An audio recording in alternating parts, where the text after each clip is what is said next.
buenas noches, gracias por acompañarnos una semana más en este proyecto de una charla mano a mano, larga, distendida, con personas que importan. Hoy vamos a charlar con una científica, pero no cualquier científica, con una viróloga que se podría decir es una superheroína sin capa, porque junto a Gonzalo Moratorio, quien tuvimos también en Seré Curioso, fue quien lideró el equipo que terminó diseñando los kits de diagnósticos por PCR diseñados localmente en el Uruguay cuando la pandemia de COVID-19 en el año 2020. Esta noche seré curioso con la viróloga Pilar Moreno.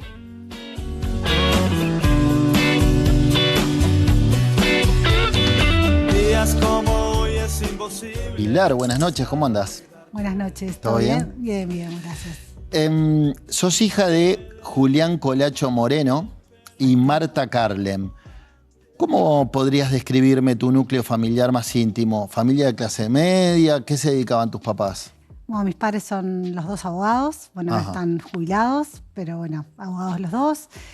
Bueno, mis abuelos en realidad no eran universitarios, digamos que tanto en el caso de mi madre como de mi padre fue primera generación de universitarios y bueno, nada, empezaron remándola y después con el tiempo les fue bien. O sea, todo indicaba que ibas a ser abogada, hija de dos abogados, pero agarraste para la ciencia. Sí, soy la oveja negra de la familia. Por suerte de mi hermana salvó a la familia y es abogada. Está bien. ¿Y cómo dirías que fue tu infancia en el barrio Parque Rodó, aunque sé que los veranos te ibas con tus primos a Nueva Helvecia? No, tengo re lindos recuerdos de vivir, vivíamos frente al parque y nada, todos los recuerdos de yo iba al Latinoamericano, que quedaba muy cerca y siempre el trayecto de vuelta a mi casa caminando era pasar por el parque. Mi abuelo jugaba a las bochas en el Parque Rodó, así que como re lindos recuerdos. Y el barrio también, en una época donde Sporting era Sporting, no era Defensor Sporting, sí. Y de muchos triunfos. Y bueno, mi padre nos quedaba muy cerca, jugaban todavía en la cancha abierta de ahí de la sede 21, y bueno, de ir mucho al básquetbol de noche, bueno, disfrutar mucho el entorno que daba el parque, que realmente es divino, sigue siendo lindo. Y mencionaste el latinoamericano, me consta que no solo vos, los de tu generación lo veían como un oasis de libertad. ¿Por qué? ¿Qué tenía de especial? Bueno, el colegio particularmente era diferente al resto de las escuelas, por lo menos que yo veía en mi entorno. Tenía un jardín muy lindo y nada, teníamos mucha libertad. Siempre se decía libertad, no libertinaje. Y bueno, esa libertad de estar en el colegio y bueno, que por ejemplo en los recreos, en esa época ya las nenas nos dejaban jugar al fútbol, que en otros colegios eso quizás era bastante impensado. De hecho, hasta los sábados íbamos al colegio, se armaban el club del amigo o había cosas de arte y la verdad que disfrutábamos mucho. La verdad que fue un colegio re lindo que disfruté, o sea, fui feliz. Viste que a veces en la escuela los nenes padecen ir a la escuela. A mí me gustaba ir a la escuela y creo que el entorno ayudaba mucho. ¿Y de chica qué soñabas ser cuando fueras grande? Mira, la verdad que no tenía ni idea. Yo admiraba mucho a una de las hermanas de mi mamá, que era secretaria en UNESCO, y en ese momento como que mi sueño era ser como ella. Pero lo cierto es que nunca tuve muy claro, sí tenía muy claro que no quería ser abogada. Bien. Te escuché decir que tu abuelo fue socialista, fundador del PS en Uruguay, y el padre de tu abuelo, es decir, tu bisabuelo, era anarquista. O sea que vemos que tu familia era politizada. ¿Qué tan politizada creciste vos? Bueno, primero, mi abuelo no fue uno de los fundadores, lo quiero aclarar. Fue uno de los primeros, sí, afiliados, pero bueno, no fue uno de los fundadores. No fue fundador, pero fue un dirigente importante. Él vino de España y se afilió al Partido Socialista, no era político, pero sí estaba afiliado al partido. Y en mi vida, en realidad, la política me pasa mucho que no me gusta el enfrentamiento político, no me gusta, creo que pasa mucho y pasa cada vez más, que a la gente le cuesta intercambiar ideas y a veces es más un Nacional Peñarol que nada, que conversemos y veamos qué cosas podemos construir en común. Entonces, en ese sentido, como que de la política a veces me alejo un poco. Pero más que nada por eso, porque veo que siento que la política debería ser un camino de diálogo y de construcción y muchas veces los mismos políticos, si uno lo ve en campaña, termina siendo muy lejano a eso que yo creo que debería ser la política. ¿Y cuál es el germen de tu vocación científica? Si te hubieras que, no sé que después fuiste al colegio seminario, si tuvieras que ubicar una maestra, un docente o una profesora que te hayan transmitido el bichito por la ciencia. Tenía una profesora de biología que le decíamos la Gorga. ¿La qué? La Gorga, le decíamos, era el apodo que tenía porque era el apellido. Y en realidad ella me gustaban mucho las clases de ella y me iba bien. Entonces era como una combinación entre que me gustaba, me iba bien. Entonces eso hacía que cada vez me gustara más. Y después la química me gustaba también por otra profesora que teníamos, que no me quería mucho, pero a mí la química me gustaba. Y lo cierto es que nunca me proyecté en ese momento haciendo algo de ciencia. Pero cuando tuve que elegir, bueno, elegí básicamente lo que me iba mejor y me gustaba. Y cuando empecé bioquímica, no sabía exactamente qué iba a hacer. Ahora, no sé, yo veo los jóvenes que se preguntan, ¿no? Y bueno, ¿y qué voy a hacer? Y voy a ganar plata con esto. Yo en ese momento, la verdad es que no tenía mucha idea. De hecho, en mi casa estaban preocupados con qué iba a hacer con mi futuro. A mí me preocupaba bastante menos. Y bueno, y me tiré a hacer Facultad de Ciencias y a hacer la licenciatura en Bioquímica. Bien, bueno, y a eso voy. Estudiaste licenciatura en Bioquímica, pero tengo entendido que al principio no sabías bien de qué iba la cosa. Te fuiste familiarizando con la materia a medida que avanzó. Sí, exacto. Entré pensando, uno, ya te digo, piensa más que nada, en mi caso pensaba en genética y pensaba que iba a ir por ahí. Y bueno, y cuando entras a Facultad de Ciencias se te abre un mundo, ¿no? O sea, ves que un montón de materias y un montón de caminos que podés tomar y que, bueno, que uno va como eligiendo. De hecho, a la virología, que es lo que hago ahora, que estudio los virus, llego con el doctorado. Ni siquiera mi maestría la hice en otro tema, trabajando con enfermedades hemato-oncológicas, con leucemias. Y bueno, el doctorado me cambio de área y paso a hacer virología, que es en lo que estoy trabajando ahora. Pero lo cierto es que hasta el doctorado me recibí, hice la maestría y hasta el doctorado no había estudiado los virus. ¿Y qué te tocaba hacer en el laboratorio de biología molecular, donde también funcionaba Genia, en la Asociación Española? ¿En qué consistía tu trabajo? Bueno, yo empecé a hacer una pasantía. Genia, que es un laboratorio de biología molecular, en ese momento está incubado dentro de la Asociación Española.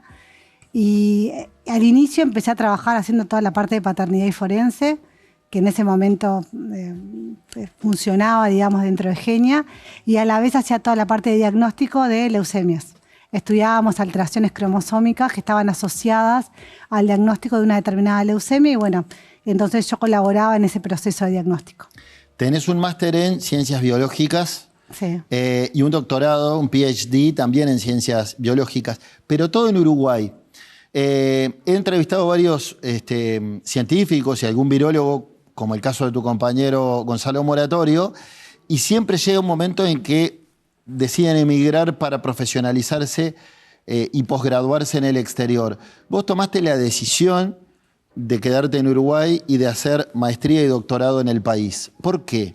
¿Un fuerte arraigo al terruño? ¿Tenías miedo de extrañar? ¿Cuál era la...? En realidad, un poco de todo. Es cierto que cuando terminé la maestría, que todavía seguía trabajando en biología molecular ahí en la Asociación Española, postulé una beca para ir a Salamanca para hacer el doctorado. Y bueno, y por determinadas cosas de la vida yo me fui a la Española, el mail me dejó de funcionar.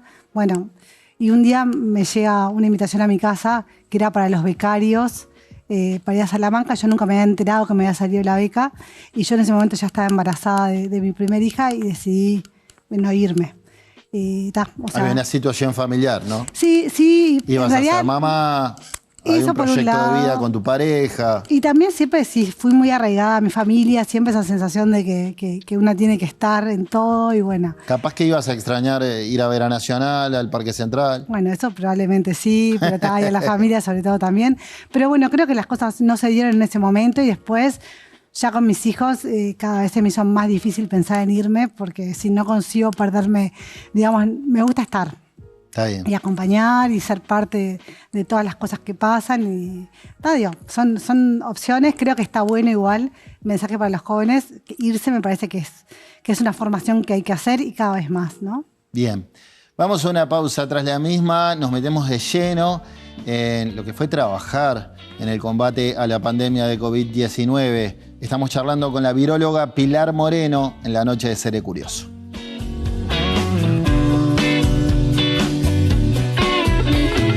Días como hoy no fueron hechos para estar solo. Oportunidad, del latín op, hacia, y portus, puerto. Hacia el puerto van las oportunidades y desde ahí llegan a todos. Oportunidades de 20 pies, de 40, con productos que empresas van a repartir, comercios a vender y más de 3 millones de personas a disfrutar. Otras que viajan el mundo en botellas de tanat, cortes de res o granos de arroz. También en cada carga que llega y sigue hacia otros países van oportunidades para el nuestro. Oportunidad es estar frente a algo bueno. Hoy tenemos la oportunidad de convertirnos en una gran puerta de entrada y salida del continente y pasar de ser un puerto modelo a ser un puerto hub regional. Estamos trabajando para ampliar la terminal Cuenca del Plata y sumando infraestructura para estar a la altura de los principales puertos del mundo, para recibir barcos de cualquier tamaño y bandera y así seguir generando oportunidades que queden acá. Terminal Cuenca del Plata.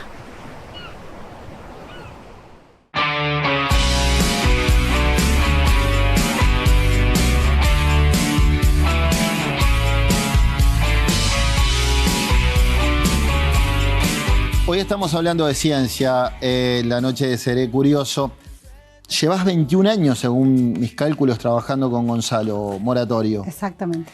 Pero fue en el año 2020, en el Institut Pasteur del Uruguay, a comienzos de ese año, donde les tocó trabajar en un proyecto de investigación que de algún modo los hizo famosos a los dos. Digamos, eran personas desconocidas hasta que, mira, mira, aquella es Pilar Moreno, este es Gonzalo Moratorio, sí. Gracias o por culpa, diríamos, de la pandemia de COVID-19. ¿Cómo recordás ese año desde febrero de 2020 en adelante? Bueno, en febrero del 2020, en realidad ya a principios, cuando empezamos a ver que, digamos, que la situación a nivel mundial se estaba empezando como a complicar, empezamos a conseguir la idea de generar un test de diagnóstico molecular que nos permitía detectar el virus. Lo que veíamos en realidad a nivel mundial era que... Era cuestión de tiempo, esto iba a llegar. Era cuestión de tiempo que para implementar el Tetris que la OMS recomendaba, que era testear, rastrear y aislar para contener la pandemia, que al inicio de la pandemia era lo que se recomendaba, los países estaban teniendo muchos problemas para testear. ¿Por qué? Porque no tenían reactivos, porque las biotecnológicas grandes vendían reactivos solo a países grandes y porque muchas veces no tenían laboratorios, no habilitaban laboratorios académicos para realizar el testeo. En ese momento nos pusimos a trabajar entonces en el desarrollar una estrategia que nos permitía entonces detectar el virus en las muestras de hisopado nasofaringeo. Y de hecho empezamos a trabajar y cuando Uruguay, el 13 de marzo, donde se diagnostican los primeros 3 casos, nosotros estábamos en nuestro laboratorio, no en el Instituto Pasteur, en el laboratorio que tenemos en la Universidad de la República, haciendo las primeras pruebas y mostrando en realidad que nuestro test funcionaba. De hecho, como no teníamos muestras positivas hasta ese día, hablamos con unos colaboradores de Hong Kong y ellos nos mandaron un fragmento del genoma del virus en un papel por FedEx para que nosotros pudiéramos usar eso como control positivo. Era algo no infectivo, era un pedacito de genoma, pero era necesario para nosotros poder a punto de esa PCR que después logramos utilizar para diagnosticar a los pacientes. Hay una famosa charla con Carlos Battiani, el director del Pasteur, donde él de algún modo minimiza o relativiza el impacto de la pandemia en Uruguay, y fue Moratorio el que dijo, no, vamos a ponernos a investigar ya porque esto, digamos, aquilató la magnitud del problema. ¿Vos en qué tesitura estabas? ¿Te la viste venir como Gonzalo? Y bueno, ya en febrero, cuando veíamos en realidad qué pasaba en otros grupos de investigación, ¿no? Colaboradores que empezaban a mandar información, nos dimos cuenta que sí empezaba a ser un problema. Capaz que en diciembre, con los primeros casos, de hecho ese verano fue un verano prácticamente tranquilo, normal. Pero bueno, en febrero sí ya empezamos a dimensionar eso. Quizás no dimensionamos el rol que iba a tener, digamos, ese kit de diagnóstico, que primero empezó a ser como una detección molecular a nivel de laboratorio, pero que rápidamente se transformó en un kit, que era una cajita que tenía todos los reactivos para que otros laboratorios lo pudieran usar. Y en ese contexto, todo lo que fue la transferencia tecnológica que hicimos a laboratorios públicos y a laboratorios de la Universidad de la República y de Pasteur para hacer el diagnóstico también fue, en realidad se generó una red de laboratorios que utilizaban el kit nacional y donde nosotros tuvimos rol en lo que fue la formación de recursos humanos y la transferencia tecnológica. Ajá. Y ese trabajo la verdad que estuvo bueno porque, a ver, no fue un trabajo nuestro solo, sino un trabajo de un montón de científicos. Sí. Y siempre lo digo porque uno tiene que estar justo y agradecido. Ustedes eran las caras visibles, pero... Éramos las caras visibles, pero había gente al lado nuestro que trabajaba igual que nosotros y que gracias a ellos sacamos todo adelante. ¿Y cómo se manejan los humores en una situación de estrés y de muchas horas de trabajo juntos? ¿Hubo discusiones, hubo peleas o la llevaron siempre bien? Bueno, como todo, como en todos los trabajos, como en la vida misma, hay discusiones. Claro, pero ahí tenían un estrés hay discusiones. adicional, ¿no? Sí, tenemos un grupo de trabajo, el núcleo más cercano, digamos, fue un núcleo que estuvo trabajando con nosotros y es un grupo de trabajo muy sano y para mí eso es muy importante. O sea, nosotros trabajábamos durante 7 días a la semana, más de 12 horas y bueno, a fin de tarde siempre nos juntábamos para ver los resultados que teníamos y a veces jugábamos algún juego, una ronda de cartas de algo como para distender. Bien. Éramos los que estábamos ahí todo el día y después cuando ampliamos a los núcleos que trabajaban en los hospitales o mismo en el Centro de Diagnóstico de Pasteur, se armaron grupos con una sinergia y un funcionamiento que fue muy bueno. Obviamente discusiones con Gonzalo, un millón, digo, de hecho las seguimos teniendo y no es pandemia. Y eso son los dos bolsos fanáticos. No, eso es, a ver, discusiones no, son intercambios y está bueno y me parece que está bueno porque tenemos, digamos, algo de base en común, más allá de ser bolso, pero como la concepción de cómo tienen que ser las cosas, a veces creemos que son por caminos diferentes y eso me parece que es lo que nos da... Matices saludables. Totalmente, nos da esa versatilidad y sobre todo a la hora de dirigir un grupo que está buenísimo. ¿Y qué implica la técnica PCR? Él me decía, es la reacción en cadena a la polimerasa. ¿Pero qué es eso? Bueno, si hablamos de material genético, todo el mundo conoce el ADN de nuestras células. Bueno, el ADN, si yo quiero ver un pedacito de ese ADN, yo no lo puedo ver. Pero si yo lo copio muchas veces, yo puedo visualizarlo por una estrategia de laboratorio. Y bueno, la PCR, esa reacción en cadena de la polimerasa, lo que permite es, en el caso del virus, por ejemplo, es en una muestra de hisopado nasofaringeo, nosotros podíamos detectar copiando muchas veces el material genético del virus. Si el virus no estaba, no teníamos ninguna señal, y si el virus estaba, nosotros íbamos a detectar por métodos, digamos, de fluorescencia se llaman, pero son métodos que emiten luz, o sea, cuanto más virus había, más luz veíamos, por decirlo de alguna manera sencilla. Sí, entiendo. Decíamos entonces, fuiste la principal responsable junto a Gonzalo Moratorio de que Uruguay tuviera los kits de diagnósticos por PCR diseñados localmente en el país. Eso significó que Uruguay no dependiera de comprar en el exterior los kits para diagnosticar el virus. La idea era tener independencia para poder hacer diagnóstico y fueron los que adaptaron el método existente a la realidad local. ¿Es así? ¿Esa es la traducción? Ganar soberanía científica, diríamos. Exactamente. Nos permitió tener un método que nosotros controlábamos, que nosotros armábamos de alguna manera y que nos permitía también adaptarlo eventualmente si mañana las variantes que empezaban a circular generaban algún pequeño problema en el diagnóstico. Nosotros teníamos la capacidad de decir, bueno, tenemos que modificar esto. Y teníamos la capacidad exactamente de generar soberanía sobre algo que Uruguay necesitaba. De hecho, en el primer año de pandemia, del 2020, el 40% de los test que se hicieron en Uruguay se hicieron en la red de laboratorios pública con el kit nacional. Ajá. Y eso para nosotros realmente fue un orgullo. Sí. Hay quienes dicen, algunos expertos también lo sostienen, de que tras la pandemia del COVID-19, ahora no va a haber que esperar, no sé, otro siglo o que pasen muchas décadas para que pase algo nuevamente, algo similar en el país, ¿no? Una pandemia que, como su nombre lo indica, por definición es global. ¿Es así o no necesariamente? ¿Tenemos que estar preparados porque puede pasar algo similar en cualquier momento o sería tremendista? No, yo creo que uno no tiene que ser tremendista, pero sí tiene que aprender de las cosas que pasaron, ¿no? Uh-huh. Y creo que sí, que nosotros nos tenemos que preparar. Y hoy en día, digamos, está el concepto de una salud que implica que el bienestar humano, la salud humana, está muy relacionado con lo que es la salud del ambiente y la salud de los animales. Lo que pasó con el COVID es una zoonosis, es una enfermedad, es un virus que en algún momento tuvo la capacidad de dejar de infectar animales y pasar a infectar humanos. Y eso cada vez es más frecuente, lo estábamos viendo con el tema de influenza aviar. O sea, cada vez es más frecuente que pueda suceder un salto de especie, que a lo largo de la historia ha sucedido y es parte de la historia, digamos. Pero hoy en día es importante, sobre todo, prepararse y hacer lo que se llama la vigilancia, ¿no? O sea, bueno, veamos qué está circulando en los animales. Por ejemplo, cuando los lobos marinos empezaron a enfermar de influenza, bueno, veamos qué está circulando en los lobos marinos. ¿Tienen capacidad de transmitirse entre lobo y lobo? O sea, quiere decir, no solo ya infectan mamíferos, sino algún cambio puede hacer que ese virus pase de un animal a otro.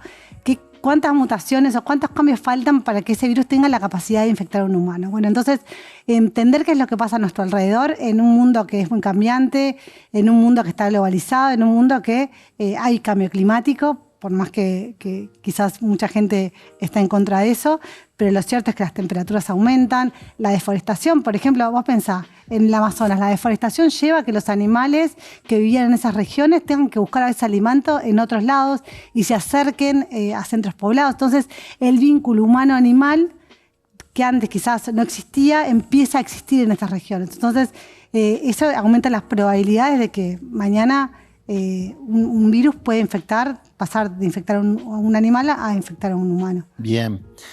Hace unos meses entrevisté al semiólogo Fernando Andach, una de las voces críticas de las medidas que se tomaron en pandemia. También hubo legisladores antivacunas como César Vega, otro antivacunas famoso que ahora está en la cresta de la ola es el diputado electo Gustavo Salle, a quien entrevisté aquí en Seré Curioso, estuvo allí en ese sillón. Algunos de los más notorios, pero entre otros, que cuestionan las medidas de confinamiento y aislamiento a nivel mundial. Es sabido que se perdieron millones de empleos, se cerraron fábricas y empresas, se detuvo la economía y hubo un impacto similar a la economía que el que existió en la depresión de 1920 en Estados Unidos, cuando no se trataba de un virus muy letal y la propia gripe común, decía mucha gente que decían los expertos que mataba más gente. También hubo gente que se fue al otro extremo, teorías conspirativas realmente, ¿no? Mi pregunta es, a nivel científico, no los que no somos cientistas decimos, no, porque en el año tal, que fulano, no, a nivel científico, ¿hubo 2 o más bibliotecas respecto a cómo actuar o hubo coincidencia en la academia respecto a las medidas a tomar? Coincidencia 100% creo que nunca existe. Lo cierto es que las medidas que se fueron tomando fuimos aprendiendo en el camino. Uh-huh. Nos enfrentamos a un virus para el cual la población no tenía inmunidad. Por ejemplo, al principio recuerdo las playas estaban valladas. Con el diario del lunes parece un sinsentido, ¿no? Exactamente. Algo absolutamente al aire libre, vallarlo no tenía ningún sentido. Pero creo que fue un aprender en tiempo real, y en ese aprender en tiempo real quizás tomaron medidas que hoy, en retrospectiva, parecen ridículas, como decir lo de las playas. Lo cierto es que en ese momento todavía no sabíamos bien a qué nos estábamos enfrentando. O sea, sabíamos que era un virus, sabíamos de qué familia era, tirando abajo un poco las teorías conspiratorias de que se podría ser un virus generado como un arma terrorista. En realidad, cuando uno estudia los virus a nivel genético, de alguna manera, como cuando a un humano le hacen un estudio genético, uno puede ver la ancestría.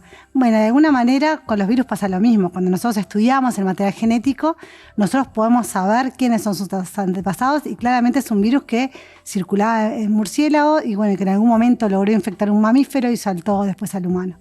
Entonces, por ese lado sabíamos eso, pero no sabíamos exactamente en un inicio cómo se iba a comportar ese virus. Y creo que las medidas se fueron tomando en tiempo real, sobre todo acá, en base a lo que se veía en otros países. Y hubo medidas que fueron acertadas y otras que hoy, en retrospectiva, decimos, quizás no tenían sentido hacerlas. Y bueno, y después también adaptarse a la situación, porque quizás a mí como viróloga, a veces me preguntaban, ¿no? ¿Qué haces para que el virus no se siga transmitiendo? Y quizás la única forma de no transmitir el virus era estar encerrados todo el tiempo. ¿Eso era viable en el tiempo? Y no, claramente no, porque, o sea, una cosa es, la balanza no es, tenía como varios brazos, ¿no? Platos, sí. Tenías lo económico, lo social, lo psicológico, ¿no? Sin duda. Entonces, lo mío era una visión de un aspecto del virus, pero no acompasaba todo el resto. Claro. Entonces, en ese sentido, me parece que las medidas se fueron tomando en base a cómo se movía esa balanza de varios brazos y también a ir mirando aprendiendo. lo que pasaba en el mundo también. Totalmente, ¿no? sí. Ahora, Uruguay fue noticia mundial por su buen manejo de la pandemia. Inicialmente fue modélico lo de Uruguay, pero luego, con la demora de la llegada de las vacunas y también los altos contagios en 2021, da la impresión que ya no pasamos a ser tan modelos, sino más bien a estar en la lista de los rezagados. ¿Cuál es tu mirada con el paso del tiempo? ¿Uruguay hizo todo bien o en algún momento dado nos dormimos en los laureles? Uruguay tuvo un periodo complejo que fue ese comienzo del 2021, que, digamos, por un lado se liberó un poco la movilidad, aumentó la movilidad. De hecho, nosotros tenemos estudios hechos que muestran cómo el aumento de la movilidad, junto con la entrada de la variante Gamma en ese momento, que tenía una mucho mayor transmisibilidad, vemos que causa lo que fue esos meses, que básicamente la mayor parte de las muertes que tiene Uruguay por COVID son en el periodo de tiempo ahí del 2021, entre marzo y junio, que justo empezó la vacunación. Recuerdo la famosa frase de Rafael Radi, titular del GACH, que decía blindemos abril, y da la impresión que no supimos hacerlo, ¿no? Bueno, ahí lo mismo. En ese momento había mucha gente que pedía la cuarentena obligatoria y ahí, lo que te decía anteriormente, es difícil opinar. Yo como científica puedo dar una opinión, pero la realidad está compuesta por muchas miradas y bueno, la decisión que se tomó en ese momento fue no cerrar todo, fue seguir adelante, apostando a que la vacunación tuviera un efecto. Lo cierto es que nos agarró un poco atrasados, entonces bueno. ¿Pero qué hicimos mal? Ya han pasado varios años. ¿Qué entendés que Uruguay pudo haber hecho mejor?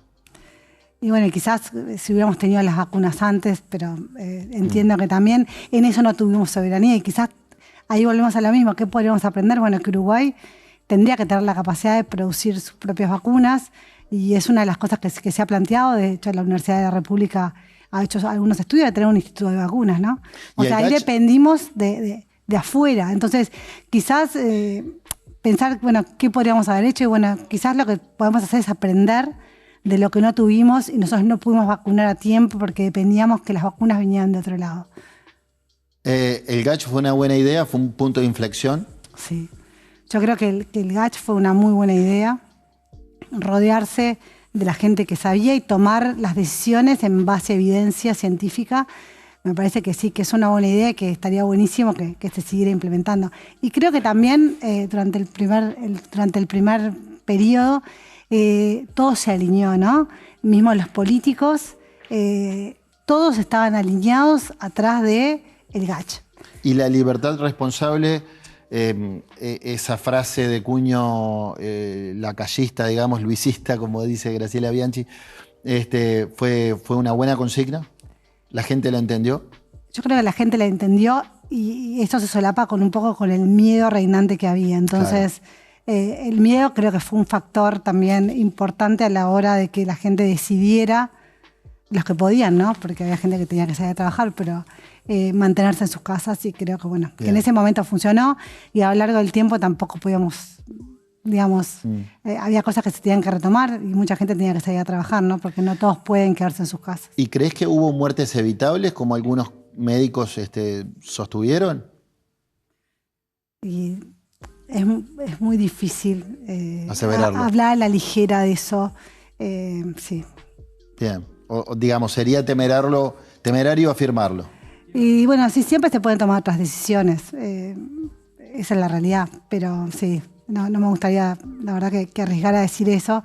En su momento, quizás el confinamiento en los momentos más complicados podría haber ayudado, pero estamos hablando sobre un hipotético. De acuerdo. Vamos a una pausa, ya venimos. Armas las maletas para emprender el viaje hacia otro lugar. Grupo Gama. En Grupo Gama trabajamos para hacer la diferencia. Con responsabilidad, dándole valor a la vida. Y lo hacemos en familia, para las familias y las empresas del Uruguay. Conectados Súmese usted también a Grupo Gama. Con Grupo Gama te sentirás seguro, te sentirás en familia.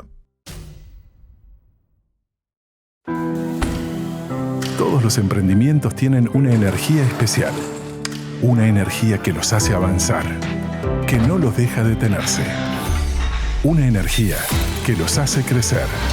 Para que esa energía emprendedora se potencie, en UTE lanzamos el Plan Inteligente para Pymes, que se le suma al de hogares. Un plan para que las empresas accedan a la energía eléctrica a un precio más conveniente y con garantía de ahorro. Si después de un año pagaste más que con la tarifa actual, te devolvemos la diferencia. Ingresá al simulador en ute.com.uy y pasate al Plan Inteligente para Pymes sin costo.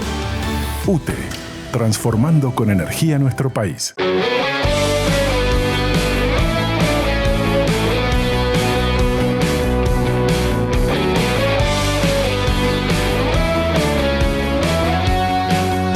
Hoy estamos charlando con Pilar Moreno, viróloga, científica, docente también e investigadora del Instituto Pasteur y la Universidad de la República.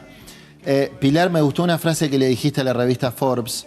Le dijiste: necesitamos romper los estereotipos que limitan las capacidades de las niñas. ¿Y esto a qué va? A la importancia de promover las áreas STEM, es decir, ciencias, tecnología, ingeniería y matemáticas. ¿Cuáles son esos estereotipos que entendés limitan las capacidades de las niñas? Las niñas a una determinada edad se sienten con menos capacidades frente a algunas asignaturas o sienten que son menos inteligentes que los hombres. Y obviamente eso las limita en el futuro. O sea, y también uno no puede ser lo que no puede ver. Claro. Entonces me parece que en ese camino visibilizar y sobre todo mostrarle opciones, que hay caminos que son posibles, ¿no? Que hay caminos que pueden transitar y que lo pueden llevar adelante.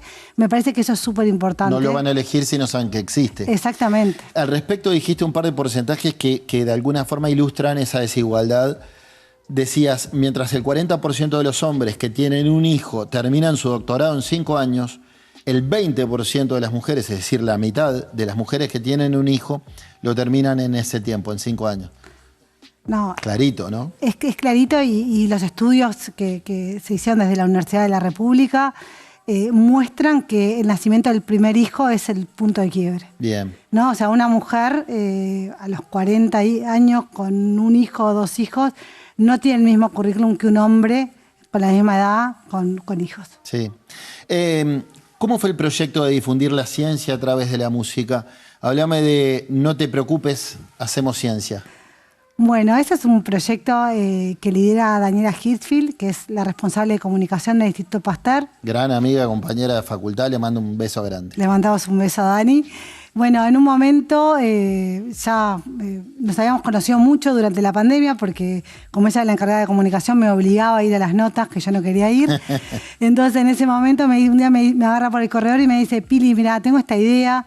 ¿Me ayudás? Yo en ese momento justo había estado trabajando con mucha gente dentro del instituto porque como con Gonzalo estábamos a cargo de lo que era el diagnóstico ese primer año y se han armado grupos con investigadores de todo el instituto, como que teníamos relación, la verdad, con mucha gente. Y bueno, me dice, necesitamos ver quién toca instrumentos o quién se anima a cantar.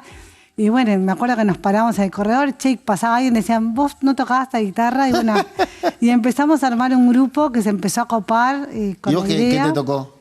No, a mí nada. Yo no puedo cantar con esta voz, No, imagínate. ¿Y un instrumento tampoco? Y ¿Guitarra? la guitarra, pero muy básico. Tenemos gente que es mucho mejor que yo.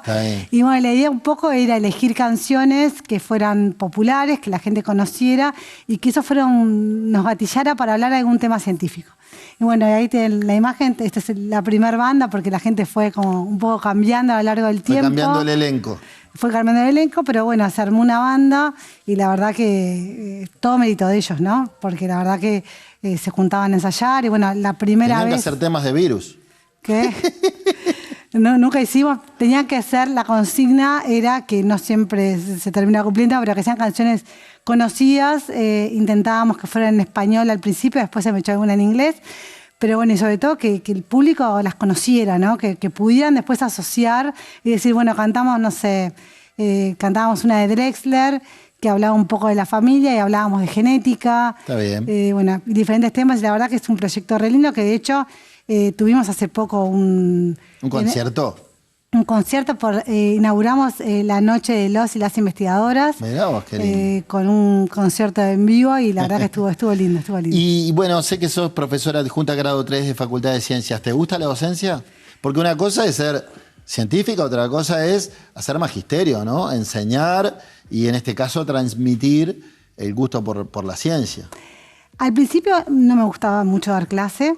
Creo que con el tiempo he aprendido a dar clase, porque lo cierto es que en facultad, por ejemplo, nosotros hacemos investigación y bueno, parte del cargo de facultad es hacer investigación, pero también es hacer docencia y nadie nos enseñó cómo enseñar. Claro. Y son procesos que uno va haciendo y que va aprendiendo y sobre todo también mucho con la devolución que nos dan los alumnos. Bueno, ahora estamos justo, los chicos del laboratorio están en el práctico, nosotros tenemos un curso que se llama Virología Molecular, que lo coordinamos con Gonzalo y con Natalia Echeverría y bueno, estamos terminando y la verdad que con los años he aprendido a agarrarle el gusto a la docencia. A mí me costaba mucho la exposición y de hecho antes de la pandemia la verdad que las clases me costaban bastante. Creo que después de ese shock de exposición que tuve en la pandemia, fui más extendida a las clases y la disfruté más y me di cuenta que está bueno poder generar vocaciones, claro, o sea, transmitir lo que a uno le gusta hacer y bueno, nada, que ellos puedan vivirlo con nosotros, me parece que está bueno. De acuerdo. Bueno, estamos en un momento de transición en unos meses hasta que asuma el nuevo gobierno, ¿no?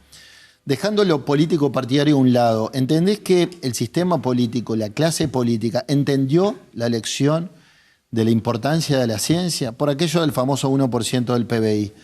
¿O los políticos todavía están en el debe con los científicos? Bueno, desde hace casi una década había un compromiso de llegar al 1% del PBI en ciencia e investigación. Y lo cierto es que eso nunca se ha cumplido. De hecho, Uruguay está invirtiendo a nivel público el 0,33% del PBI, que es comparado con los países, digamos, hasta de la región, es muy bajo. Brasil, bueno, y con países del mundo. O sea, creo que todavía no se concibe que para ser un país desarrollado, o sea, a veces se piensa que los países desarrollados invierten más en ciencia porque son desarrollados y en realidad son países que en algún momento de su desarrollo decidieron invertir en ciencia y hoy son países desarrollados. Creo que sí, la pandemia puso en el tapete el tema de la ciencia y tecnología. Lo cierto es que al día de hoy todavía no hemos visto muchos resultados. De hecho, por ejemplo, si nosotros conseguimos que la Universidad de la República es donde se hace el 80% de la investigación y es donde se forman mayoritariamente también los científicos, porque no salimos de un huevo, nos formamos en la universidad. Sí, claro. La universidad tuvo 0% de incremento presupuestal. Bueno. Entonces, quizás por ese lado, la verdad que creo que no se ha visto. En los programas de los partidos hay esbozos, o sea, hay muchas cosas en realidad para hacer, muchas iniciativas que habría que tomar. Por lo pronto tendríamos que hablar de gobernanza, tendríamos que hablar de inversión y bueno, y obviamente de formación de recursos humanos. Y sí esperamos que el próximo gobierno, sea cual sea, lo tome esto como una prioridad, porque creemos que es una prioridad para salir adelante y no solo por,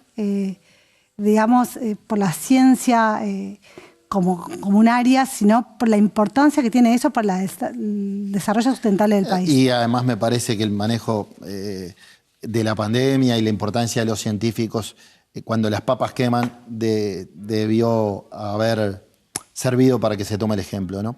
Bueno, háblame de Barna o B4RNA, ya me explicarás cómo se dice, Gusca, LogBio y Scaffold Biotech. Son las primeras startups biotecnológicas impulsadas por LabMas del Instituto Pasteur. Cuentan con la financiación para avanzar durante los próximos 2 años en herramientas para detectar y combatir el cáncer, así como en una vacuna contra la garrapata.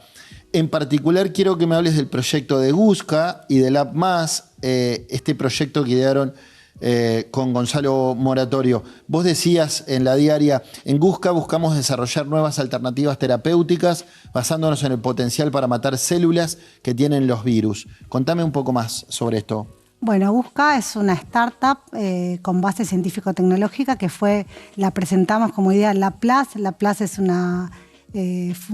un company builder, o sea, básicamente crea compañías. Sí. O sea, lo que hace es buscar inversores y se genera un fondo de inversión. Nosotros nos presentamos a un llamado, hubo un llamado abierto donde nos presentamos con nuestra startup y salimos seleccionados y fuimos financiados por 3 años para llevar adelante nuestra investigación. Y básicamente lo que queremos es, obviamente cuando pensamos en virus siempre pensás hoy en día pensás en SARS, en COVID, y bueno, nosotros lo que queremos utilizar es ese potencial de matar células que tienen los virus, pero para el beneficio propio. O sea, ¿qué pasaría si nosotros podemos redireccionar entonces ese potencial de matar células que tienen los virus hacia células tumorales? Bueno, y eso es lo que buscamos hacer en Gusca. Bien. Buscamos hacer ciencia para la gente, ciencia para resolver problemas. Hoy en día el cáncer sigue siendo un problema a nivel mundial y si bien las terapias han mejorado significativamente, todavía hay un montón de pacientes que no responden o que tienen muchos efectos secundarios. Y nuestra idea es aportar, o sea, con esto no queremos sustituir ninguna terapia, sino que queremos aportar con una nueva alternativa para esa lucha contra el cáncer. ¿Y en qué proyecto de investigación estás tú hoy, puntualmente? Y bueno, básicamente estoy muy centrada en todo lo que es los virus oncolíticos, que es lo que hacemos en el marco de Gusca, porque tiene una base, o sea, lo que nosotros llevamos a la empresa, digo, a la startup, es conocimiento que nosotros venimos trabajando desde hace mucho tiempo en esta línea de investigación. Nosotros trabajamos con 2 virus que tienen ese potencial y bueno, hacemos todo lo que son los estudios en cultivo celular y después en modelos in vivo.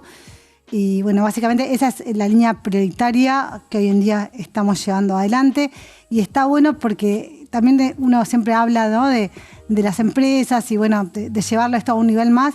Y también eso está muy bueno y es lo que queremos hacer, sin olvidar que es importante seguir invirtiendo en la ciencia guiada por curiosidad, porque eso es lo que da lugar después a todo lo que es la transferencia, hacer el salto, digamos, hacia la generación de una startup con base científico-tecnológica. Entonces tenemos todo lo que es la investigación básica que durante años venimos haciendo desde el grupo, desde la Universidad de la República, el Instituto Pasteur, con fondos públicos que generaron una suficiente cantidad de datos que hoy nos permitieron dar este salto. Y la curiosidad como motor de lo que tú contás y de esta charla. Vamos a una pausa y venimos a cerrar esta preciosa charla con la viróloga Pilar Moreno en Seré Curioso.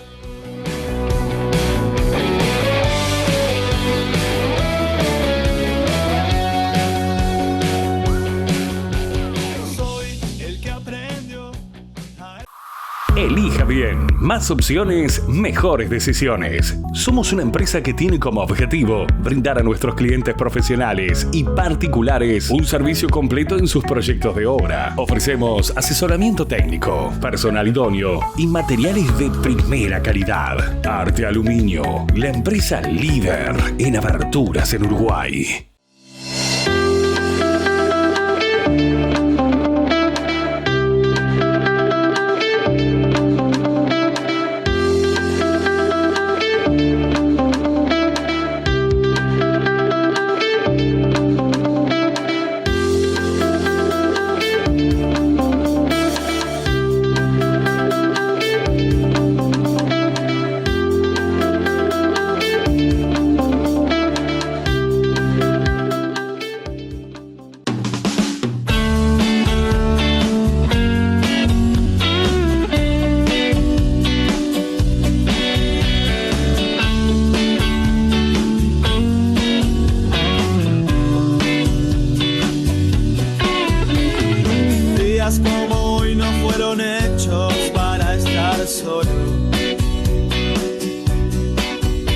Hablando de ciencia con la viróloga y docente Pilar Moreno. ¿Sos de las que se lleva el trabajo a casa? ¿De las que te cuesta dejarlo en la puerta del Pasteur? ¿O no? ¿O lo tenés bien claro y en casa no se habla de virus ni de nada? Durante mucho tiempo lo tenían muy separado. La pandemia me borró, hizo que se te me borró todos los límites. Igual en mi casa ya no se podía hablar más del COVID. Y creo que era un tema censurado, pero no podía evitarlo. ¿Y qué hacías con el noticiero? Pues estaba en la tele todo el tiempo. Claro, no podía evitarlo. Y bueno, y ahora estoy volviendo un poco más a la normalidad. Igual me queda todavía que me cuesta mucho no irme tarde o no llevarme cosas a casa. Bien. Y bueno, y hay un volumen de trabajo que a veces sí necesito hacer cosas desde casa, pero sí intento, en la medida de lo posible, los fines de semana sí desconectarme. Bien. Y bueno, disfrutar de estar con mis hijos, de acompañarlos a los deportes, de estar presente. Claro. ¿Qué significó para vos el gesto de la Junta Departamental de Montevideo en enero de este año de reconocer tu labor, la de Gonzalo Moratorio, en el Espacio de los Soles, en la peatonal Sarandí? Y me pareció algo totalmente surreal. Nunca hubiéramos pensado que unos científicos estuviéramos en la peatonal. Y yo más que algo como personal, lo vi como un homenaje a la ciencia en sí, ¿no? O sea, nosotros fuimos las caras visibles. Un reconocimiento a la corporación científica. Exacto. Nosotros fuimos en ese momento, porque se dio así, las caras más visibles, pero vuelvo a repetir que al lado nuestro trabajó mucha gente y muchos científicos jóvenes que estaban haciendo sus posgrados, sus maestrías, sus doctorados y que dejaron todo para dar una mano en el marco de la pandemia. Y no me voy a olvidar nunca cuando empezamos a hacer el diagnóstico, que todavía no sabíamos bien cómo iba a ser de peligroso procesar las muestras. O sea, al inicio, estudiantes que venían y me decían: Pili, yo estoy para trabajar en el procesamiento de muestras porque yo no tengo hijos. O sea, que se ofrecían. Claro. Y la verdad que creo que el reconocimiento de los soles es un reconocimiento a todos ellos y yo lo siento así. O sea, no lo veo como algo personal. Si bien está mi nombre, creo que es... representativo. Vas en representación de tus colegas. Exactamente. ¿Cómo es eso de que sos arquera en el mini mami hockey? No, era arquera. Era ya, ¿no? Dejé. ¿Colgaste los botines? Sí, hace unos años. Fue un año que casi salimos campeonas y me gané el premio de la mejor golera de la categoría. Y ese día dije: hasta acá llegué, solo me queda caer. O sea, supiste retirarte con dignidad. Mucha gente no lo sabe hacer, yo lo supe hacer. Sí. Me fui en el mejor momento de mi carrera deportiva. Y bueno, era muy mala jugando en cancha, esa es la realidad. No aportaba. Por eso te mandaron al arco. No, y un día dijo: ¿quién no estaba la golea? ¿Quién ataja? Y dije: yo atajo. Y atajé 2 y como nadie quiere atajar, me cebaron un poco y quedé golera y la disfruté mucho, pero bueno, sí, después uno tiene que saber cuándo irse. Sí, claro. ¿Cuán fanática sos de Nacional? Sé además que sos muy fan de Suárez. Soy muy Acá lo vemos en LED, mira. Sí, muy fanática de Nacional, muy fanática de Luis Suárez. Sí, a veces hasta demasiado. Yo era también hasta que nos clavó en el Parque Central, nos hizo un gol y ya no me cayó tan simpático. Nada, soy muy fan de Suárez también. Estuve ahí, supe estar en ese clásico. Y bueno, sí, disfruto mucho. Y hasta acá llegó Seré Curioso, muchas gracias. Disfruto mucho, la verdad. Me gusta el fútbol. Bueno, en mi casa toda la vida... en mi casa la libertad, había democracia, uno era de Nacional o te ibas de casa, vos podías elegir. Está bien, y bueno, en casa es parecido, mi hija se llama Morena, o sea, es similar. Exactamente, así que y eso lo transmití un poco en mi casa. Está bien. Y bueno, sí, disfruto mucho, me gusta a veces demasiado, me gustaría que me importara menos, sufro mucho, pero bueno, y de Suárez sí, para mí ha sido un ídolo de la selección y de Nacional. Sí. Bueno. Háblame de tus hijos, ¿quiénes son Manuela, Clara y Antonio? Contame quiénes son. Bueno, son mis 3 hijos, Manuela tiene 21 años ahora, Clara tiene 17 y Antonio tiene 13. Bueno, nada, son en realidad lo más importante que tengo en mi vida. Es como por lo que daría todo. Y son buenas personas, que es lo que más importa. Totalmente, la verdad que sí. La verdad que nada, me gusta estar con ellos, me gusta acompañarlos. A ellos, bueno, al más chico lo he hecho muy hincha de Nacional, creo que se me fue un poco la mano, estamos tratando de bajar la intensidad, pero bueno, disfrutar de hacer cosas juntos, de los veraneos, de acompañarlos en las cosas que les gustan, en los deportes. Bueno, Antonio juega al fútbol, Clara juega al hockey, Manu también supo jugar al hockey, ahora ya está en facultad, ya está bien. Ella también heredó de la familia, está estudiando Derecho. Mirá vos. Y bueno, nada. Ahora, viste que siempre se dice detrás de cada gran hombre hay una gran mujer, ¿no? Y en este caso vamos a hacerla a la inversa. Vos tuviste que ausentarte durante 2 años muchas horas por día de tu casa y no había forma de no llevarte el trabajo a tu casa. Luis bancó todo esto porque hace 30 años que están juntos. Sí, Luis bancó, va a ser 25 hace más. Vamos a hacer 25 años de casados en febrero y estuvimos como 10 años de novios. Bueno, 35. Un montón. Y bueno, sí, él es ingeniero agrónomo y él de martes a viernes en realidad trabaja afuera, trabaja en Tacuarembó. Y bueno, durante el tiempo habitual, yo siempre entre semana me encargaba de las cosas del trabajo y de las cosas de nuestros hijos. Y él venía los viernes. Bueno, en la pandemia digamos que se invirtió totalmente y era Claro. yo la que no estaba en casa y él se hizo cargo de todo y yo llegaba y tenía la comida pronta para comer, ¿Qué te cosas parece? ricas, me mimaron bastante, la verdad, y bueno, y él estuvo haciendo el aguante en casa que no era fácil, porque yo podía salir en ese momento y ellos no. Claro. Entonces, Lo bueno, merecías sí. esos mimos. No te vas a ir con las manos vacías, te vas a llevar vinos, gentileza de los amigos de Iber, que te envían un pack con dos botellitas de vino. Mientras Muchísimas gracias. te los muestro, te hago la última pregunta, la del estribo. ¿Sos feliz? Sí. Sí, la verdad que siempre tengo rodeada sobre todo de gente que quiere y que me quiere. Y creo que al final la felicidad es eso, ¿no? Estar con la gente que... Estar con tus afectos. Exactamente.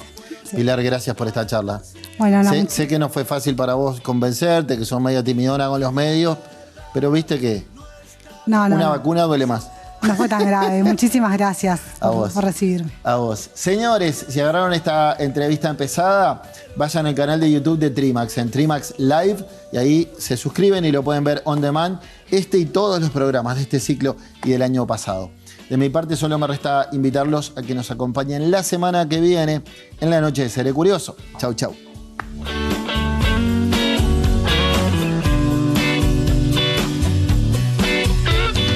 Días como hoy es imposible empezar a olvidarte.